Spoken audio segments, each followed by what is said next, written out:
and welcome to yet another Talk Wednesday. I'm very, very, very excited to be here with our guest, Erin. I didn't ask you, Erin, how do you pronounce your last name? I don't want to mess it up. No worries. It's Vogt, as if you're voting in an election. Vogt. Yeah. Oh, see, and I would have got that wrong for sure. So I'm glad I asked. So very, very excited to introduce you to Erin Vogt. I first want to thank our founder, Shelley Lynn Hughes, for this opportunity for us to be here for me to meet you, Erin. And we've already been having such a great chat prior to hitting record. And also, too, I do want to make sure that I thank our sponsor, Leanne Miles of the Clinton Wilkins Mortgage Team. Without Leanne's generosity, we wouldn't be able to be here today. So thank you, Leanne, for this wonderful opportunity. Thank you, Leanne. So Erin,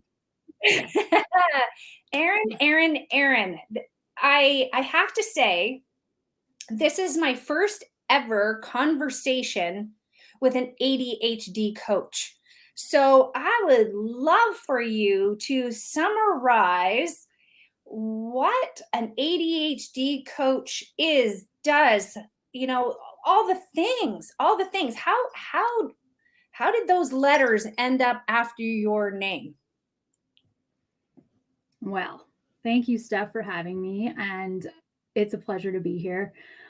How much time you got? I'm just kidding. I got quite the life story. So ADHD is a diagnosis, right? It's a way of being. It's to do with the mental health spectrum, and I choose to look at it a little differently. I am now 41 years old. I'm a mom of two. And I've gone through an awful lot to do with my mental health. And I used to be a social worker. That's what my profession was before the end of 2019. And what's interesting is when I was in therapy, I was doing EMDR therapy for something, and it was really trauma-based and trigger. I'm a very emotional person. I've done a lot of therapy in my life, and I've always been interested in personal development. And I always just thought that I was this weird, strange, wacky duck. And this is why. My mind is extremely random. And I can pull out things from literally years ago and tie them into things that are going on today and somehow make sense of them. And yet I also have trouble setting the table properly without getting distracted and going to grab my laundry. So ADHD is legit. It is a thing. And the more that I work with adults, I find that they're finding, oh my gosh, I'm not alone in this. I've lived this way my whole life. And I just thought I was really terrible with time management. I thought I was the one that was perpetually late or missing, where do I put my keys? Things that are not in sight tend to get forgotten. Bills being paid and receipts that you need and books and all these things, and yet you'll think of the most random thing that you don't need to, and then it just shows up for you. And so what I was realizing is that my mental health was really struggling when I had my two girls, and I was definitely in postpartum depression 2 times. And I had gone through depressive episodes, and this one that I was in when I was in EMDR therapy really helped me realize there was something else going on. And this is how I explain my story. I was in a session with my counselor, and she's lovely. And I said something goofy, random, like just totally out there. And I just laughed, and she laughed, and I just said, "Oh, that's just my ADD talking." And she closed her book. She went like this, and she uncrossed her legs and looked me straight in the eye, and she goes, "Hey, Erin, have you ever considered that?" And at that time I was 35. And I looked at her and I had tears in my eyes, and I said, "No one's ever said those words to me before, but absolutely I've considered it. I was too afraid to say it out loud." And that led to me going through a process with her, because I found out that she actually helps children who are potentially ADHD in the school system. I had no idea that my counselor was also doing this as a side job, as her main job, to be honest. And so she took me through a system of a, a diagnosis system that I will say to the listeners here. There's so many different ways to go about doing this, and it can be very, very expensive.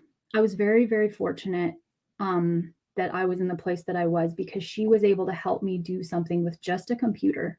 Steph, literally, it was a keyboard, and I tapped the keyboard and I listened on earphones to these signals, and it had to do with my accuracy of responding a certain way and my speed. And I thought that was really fascinating because also doing EMDR therapy has to do with like sensory response and stuff.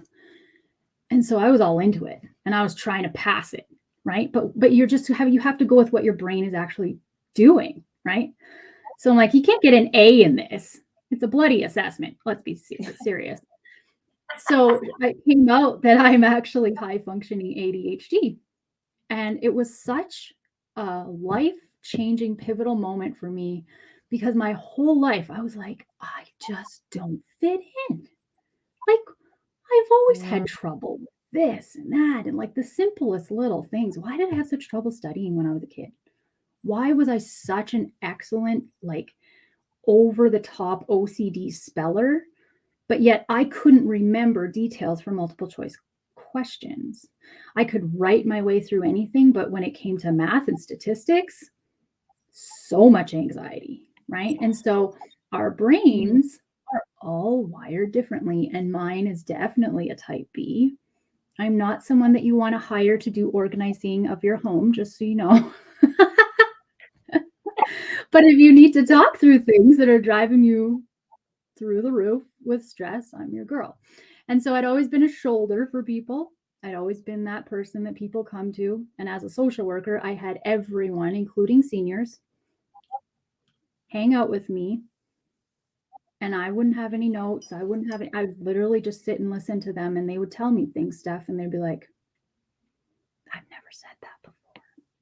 I've never told anyone that before. My entire life, I've had that. I've done like customer service jobs. I worked nonprofits, volunteering, all sorts of things. I've lived in 3 provinces from Southern Alberta, and then I lived in Manitoba and BC as well. And every job and every volunteer thing that I had, I just kept getting this like, you're really unique. Like people don't listen like that. How do you put those things together, right? And I used to just slough it off and be like, I don't know. I love people. And then I started to realize that I need to work for myself. And I left my job on a stress leave, literally 3 years yesterday. And it was good timing because a pandemic was coming our way in March of 2020, and I had no clue. But by the time I'd gone through my therapy and I'd had my stress leave, I was like, I'm ready. Let's bring this on, world. Let's do this. Let's homeschool our kids. Let's have my husband work from home. Let's have a new dog. Let's be crazy. Why not? Right? Why not? Wow. So that was how I came about realizing I wanted to be a coach. I wanted to always be a wellness coach. It'd been like a decade-long dream since I was, breastfeeding my oldest and like looking online and just praying for something to come about that I could do that was really passion driven and be home with my kids. I'd always wanted to do that. And so anyway, really roundabout answer, but that's how I came to realizing that I had ADHD, and what I've been able to do is make friends with it. And now I coach around it. Now, I'm going to be very clear. I am not a certified ADHD coach, but I am a certified transformation coach, which is the deep stuff. And I went through some serious training on that through the Health Coach Institute. I did 2 different certificates. One was a health and life coaching, and the other one was transformational mastery. And it is my jam. So I get deep with people. I'm not surface based, as you can tell. And when the chance came to be a part of Pursuit 365, I was like, I'm not going to sit on the surface. I'm going to talk about my mental health story. And so I did. So brave of you, and don't apologize for. I thought I was the only long story teller, long answer giver on the planet. So thank you for that. I say to my clients all the time, like, do you want yes, no, or like the real answer, And then it's like literally Mhm. buckle in because I'm going to take you on a ride because yes and no doesn't get you anywhere, right? Yes, there I don't know, I'm just a believer and there's more to it, right? And your story is wow, like wow. So thank you. That's so brave of you to share Yeah. that with us. So thank you for being so transparent because as you and I were talking before we hit record, so often, right, we get so tied up in our own minds and our own stuff and we think we're the only one. I'm a multiple business owner and one of my businesses is I work with people in the weight loss industry and it's such a vulnerable sector Yeah. and how many times I say to a client in a day I said you know you think you're the only one, but I've already talked to 3 people today that said the exact same thing, or they have shared the same sort of feeling, yet we tend to close ourselves off from the world, right? Mm. And bury ourselves in shame. So I know earlier on you and I were Yeah. talking about shame, right? And I know with my coach, who for me, she's better than any therapist I've worked with. She's really helped me realize shame is my go to as well. But the more I go to shame, shame keeps us stuck. And so Mhm. I'd love for you to unpack your whole aspect of your work and whatnot around shame. Thank you for sharing that and asking that question because so you know how when you read a Brene Brown quote or a book and you're just like, is she literally talking to me right now? Like, Daring Mhm, Greatly mhm, was my pregnancy book, and I would read mm, Daring Greatly in the YMCA and go on the elliptical on my lunch break. I was like 6, 7 months pregnant. And I got to the point where I was so consumed with the information in there. It was so raw. And it was like when she talked about vulnerability and shame and how powerful it is for society, not just people with mental health, like every aspect of society, how vulnerability pulls us together as human beings, how it makes our animal instincts come alive, how it connects us all, right? And I remember reading Daring Greatly, and I was like, well, this ain't happening on the elliptical. Let's be honest. I ended up hanging out in like the back studio room, and I would sit on a fitness ball, Steph, and I would just bawl. I was like bawling my eyes out reading this book. And I'm like, I hope no one sees me doing this. And then I had to go back to work, right? Well, then I started to do some of the exercises that I saw online, and I like personal development, for lack of a better word, junkie. I am. And I couldn't get enough Brene Brown. Then I met Mel Robbins, 5 second rule, and I had some practical strategies around it. And so when I had my daughter, my second daughter, there was some serious lack of sleep going on for 11 months. And we had some major issues with her colic and like just really bad sensory stuff. Like we could not get a lot of things figured out. I feel like all I did was drive around and try and find solutions to help my baby stop crying. And for me, I was her everything. She wouldn't nap without being in my arms. Like bassinet, nope, mommy's arms. Like 11 months before my first night of full sleep. And in that time, I realized I was like, okay, I'm going through a depression here. And I was nervous to tell someone about it because I was like, this has been a pattern in my life. And then I started to really think about Brene Brown's words and about vulnerability and what you can do. And I'd always loved to write.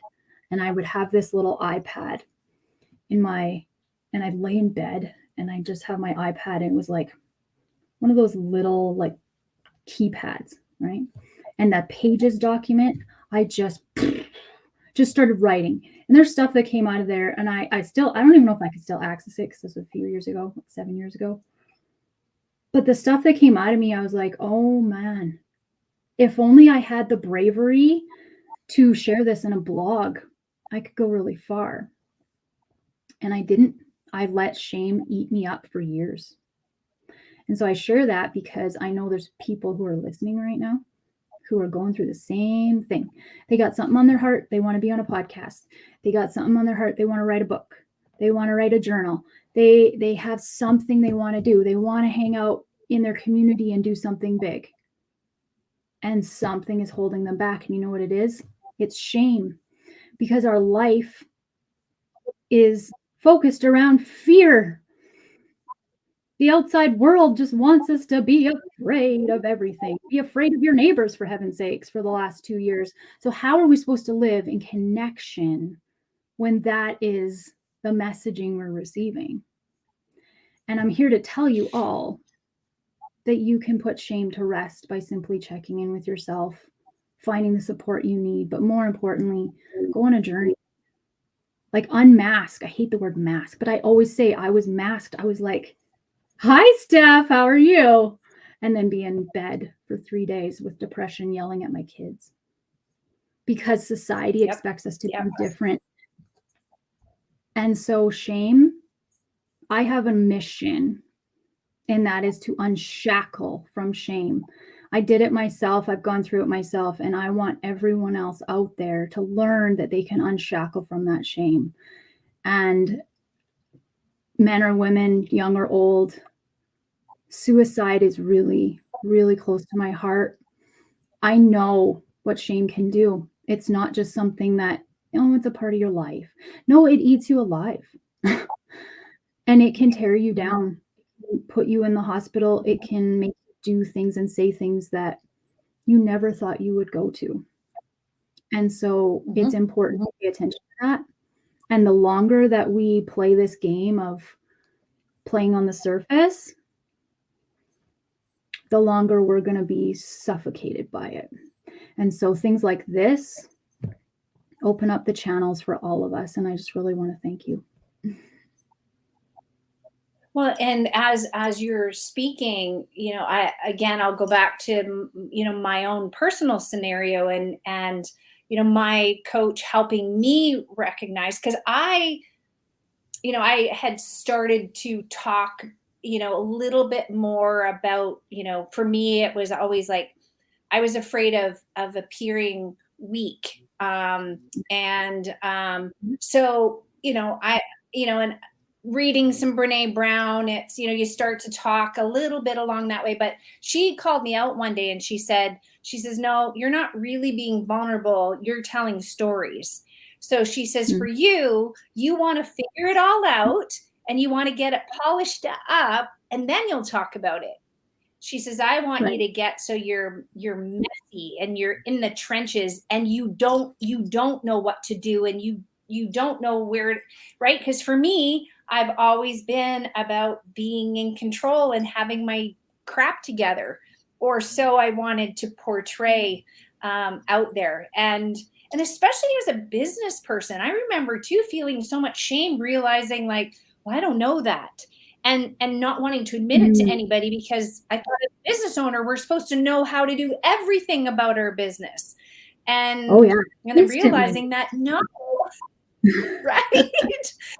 No, we all bring our different strengths to the table. And if we all did it all, our world just wouldn't flow properly, right? But if I bring to the table what I bring to the table, and then I connect with somebody like you and you bring your beauty to things, and then we all start clicking, then that's where the magic happens. So okay, my brain wants to go back to Mel Robbins, because I know Mel Robbins is one of those individuals that found out late in life that she, and again, what is there a difference between ADHD and ADD? Like one is Like, and does it really matter? Is it semantics? I personally think it's semantics. I mean, the term is attention deficit hyperactivity disorder or attention deficit disorder. And so Okay. here's the one thing I will say though, women, we aren't pegged to have ADHD because we weren't the little boy in the classroom that was caught being hyperactive. We were the girl that was staring out the window thinking about butterflies. We were the girl who was nodding her head that she understood that science experiment, but was too afraid to speak up and say, I don't get it. We were those little girls who just nodded our heads to what our parents said because that's the way that societies run. Or that we would hide out and, you know, have our own little addictions of our own and things that we'd think about. We were too nervous to talk about it. And I mean, I'm a kid of the 90s and 80s and 90s. I was a teen in the 90s and a kid in the 80s. When did we ever talk about that? Right? Never. Right. And so now, yeah, and I'm a decade older. Yeah, I'm a decade older than you, and that was happening. So that's where, so why I went back to Mel is because as she's been sharing some things, it's actually started to get my brain going because, you know, she's given a few checklists and I'm like, yep, check, yep, check, yep, check. And I remember calling my sister and having the conversation with her and sharing some stuff with her. And she went and got a test of some sort. And, you know, yep, she's, you know, she's got it kind of thing. But I never did. And I've had a couple conversations with my husband about it. And then it's kind of like, well, what if I do? What difference does it make? So, you know, for me, right? So you and I just met and I say to you, okay, great. So I got it. So now what? You know, how would you unpack that? How would you unpack that? I love that question because when I started coaching, I was very generic, right? I was like, I want to support women who are stressed and overwhelmed. Well, that's the whole society, Erin. So I started to realize that people were coming to me who had characteristics like I did around time management and digital clutter and messy spaces, maybe not, you know, having a lot of things together or, you know, frantic about things and frazzled and scattered. And then I started to realize I was like, I know that I'm meant to work with people who have those characteristics and whether or not they have the label or not. So when I market myself, I talk about, you know, for those who living with ADHD or feel they may be, because it doesn't matter about a label at the end of the day. What it does is it informs you of, okay, well, if this is what you're experiencing, because it's all about experience, if this is what you're experiencing, how can we look at singling out that action so we're not labeling ourselves with it, and it's more our way of being. So if I want to be more cognizant of time, what do I need to do? Who do I need to talk to? How do I unpack that on its own, rather than saying, oh, well, I think I have ADHD, therefore I must be bad with time management. And the being versus doing part is a big part of leadership, right? And so I was in a transformation boot camp for 5 months this year, and it was life-changing at the core level. Like, it turned me inside out, and I realized how much I was holding on to and harnessing in terms of shame and my identity. And so if you feel that you have ADHD is one thing, but it's like, what do you want to do with your characteristics and your habits and your thought processes around it so that you can show up the way you want to rather than fit the mold of someone who has it? Because I get a lot of people, you know, don't love the term when you say squirrel. And a lot of people are offended that are first diagnosed. I have to be really careful with my marketing because I've found that some people, like, I'm used to it. I'm like 6 years in and I'm like, oh, squirrel. and I'm laughing about things. And Yeah. there are other people who are very offended and they're very hurt because they're like, but me having that characteristics makes my life hard. And so in the younger crowd, Steph, what I've found, and you may have heard this, but there's a lot of talk about the neurotypical and the neurodiverse brain. And so I don't label it that way. I'm not that coach that's going to go there, but there are some that really do. And there's a lot of therapists that that do that, and I can appreciate where they're coming from with it. I just feel like labels don't do a whole lot of good. Does that make Amen. sense? Amen.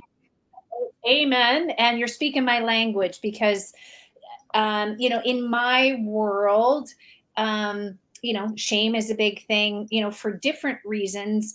And, Yeah. how I try to approach things with clients is, we can put the label on ourselves and and be done with it, right? So the diagnosis, the label, whatever we want to call it, we can slap the label on and be done. Or, do you want to peel the label off? Right. And because you can work with the narrative in a different way.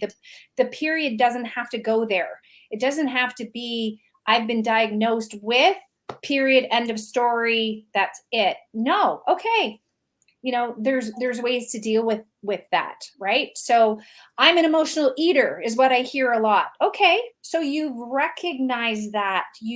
Okay, so we Yeah. can work with this, and right, and you unpack that and all the rest. So yes, it's oh yes, love it, love it, love it, love it. Okay, so you have so much amazing stuff to offer so many people. Where can people find you? Where is the best place? Where do you love to hang out, Erin? Like, do you have a favorite social media platform? Where's the best place for people to reach Erin Vogt? So I have run a Facebook group for the last 5 years, and it is called Creating Freedom for Women with ADHD. And Facebook is my home. As much as I'd love to say, oh yeah, I'm lighting up LinkedIn, I'm not.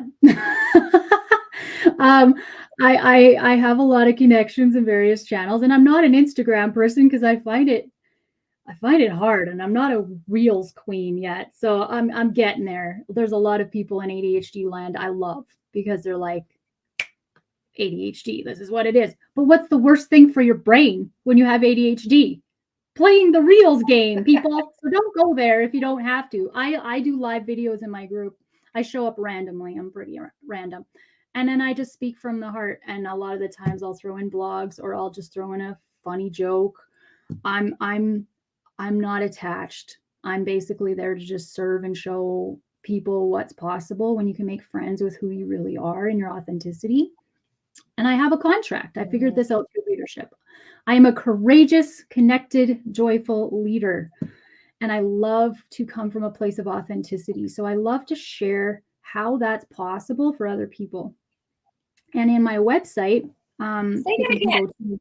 Wait. I'm going to cut you off. I want you to say that Sure. again. I want you to repeat that because that was so beautiful. That was so beautiful.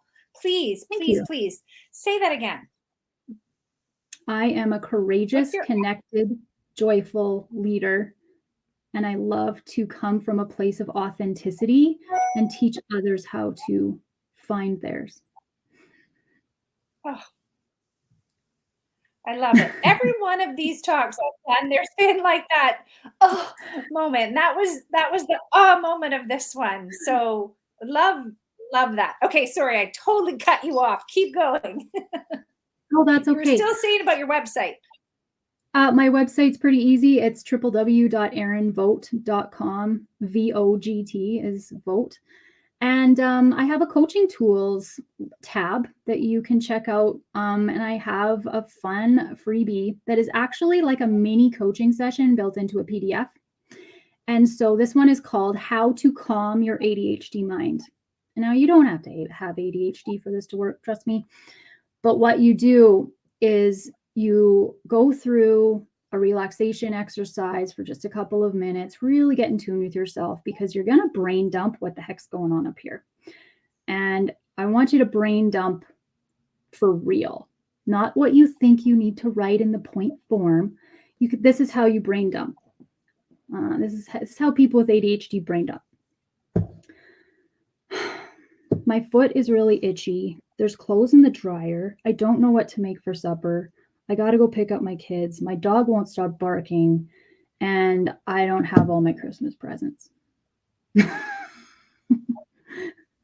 Within seconds, 8 things pop out of your head. So I want you to write that down. And the reason being is that it's going to walk you through. This PDF walks you through and is like, okay, there's some themes here. And I'm going to walk away from that document after my brain dump. And I'm going to come back to it and I'm going to circle it with a fancy highlighter and say, okay, this is what I want to talk about or focus on.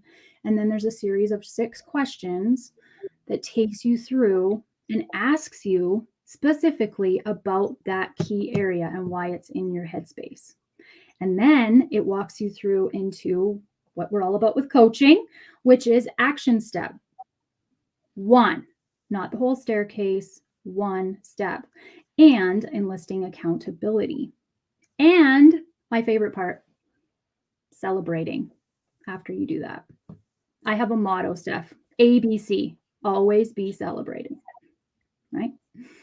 And so that's a document you can get your hands on from my website. It's just under erinvogt.com/coaching tools. And I'd love to share that with you and get feedback on it. It's a fairly new resource I came out with, and I've had great feedback on it so far. People are like, yeah, that definitely gets stuff out of here. I'm going to give it a try for sure. I'm heading right there after. I've got a couple clients after you and I are done, and then I'm going to dial it up and have a look. That is for sure. So, Erin, thank you so much for sharing your heart, sharing your story, for being, so open and honest with us here. We so appreciate that. And it truly is beautiful. And I know that you've definitely impacted me today. And I know I'm not going to be the only one. That is for sure. So thank you for being here and for chatting. Before we wrap up, anybody that's watched a couple of these now knows that I've gotten in the habit now of wrapping these up with a fun question. Okay, so not my question. One I've borrowed from another podcaster that I love and admire. Okay, so the question goes: if you were to give a TED Talk on nothing you are known for, what would your TED Talk be about? Nothing I'm known for? Nothing you're known for. That's such a good question. Give me a sec. Isn't it though? I know. It's a brilliant question. And I've loved every answer so far. They've been so cool.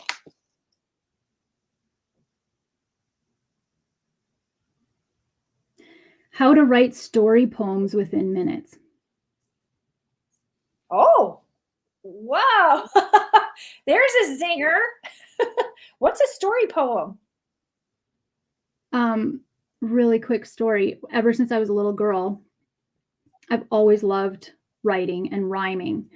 And so random times, like it started as young, I think as 10, my brother was a hockey player and they had this accident with a deer. And I remember they were fine, but it was just one of those crazy days that could almost be a movie. And I remember just sitting down one day in my basement and just start writing out the story of it. And it was all rhyming and it all made sense. And so then I started to do that. And it, like my grandpa's eulogy, same thing. It happened to me while I was driving home from Calgary to my small town in southern Alberta. I stopped on the side of the road, grabbed a random pencil. I barely even had one in my truck. And I just wrote out the whole story of his life because I would just start to rehearse things in my head. And I'm like, well, what rhymes with that? And I've done wedding speeches that way. I've done toast the bride speeches, and I started doing them about my story and mental health too. What a gift. What a gift. Well, thank you. I think that could really be a thing. And it's right. It's got wheels spinning for sure, doesn't it? It's a brilliant question. It had to be stolen. It had to be stolen. So, all right. Thank you. Thank you again so much. Thank you to everyone that listened in. Everybody go forth and have a wonderful Wednesday. And thank you again to Shelly Lynn and of course to Leanne for this Talk Wednesday opportunity. All right, all the best, you guys. Happy Wednesday.